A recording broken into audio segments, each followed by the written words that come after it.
idol. Magandang tanghali mga idol. CVT fluid.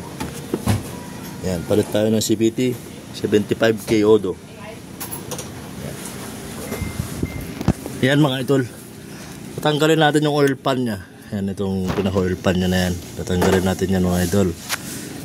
Huwag tayo dito magpatapon mga idol. Check up lang ito kung may tatagas. Ibig sabihin puno pa yung nasa level pa yung fluid nya. Yung iba mga idol hindi ko naman kasi sinisiraan. Dito sila nagpapatapon. Kaya nung may nag-change oil ako ulit ng panibago, ang daming natira mga idol. Hindi nila tinanggal yung oil pan nya. Kaya yun.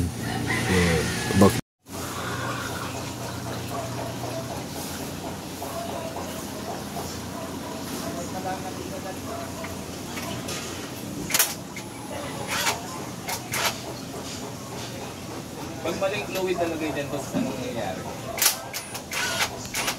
Nung halaan, may hindi pang nilagay. Nasira, yung transmission mo. Yun mga idol, baklas na natin yung kanyang oil pan.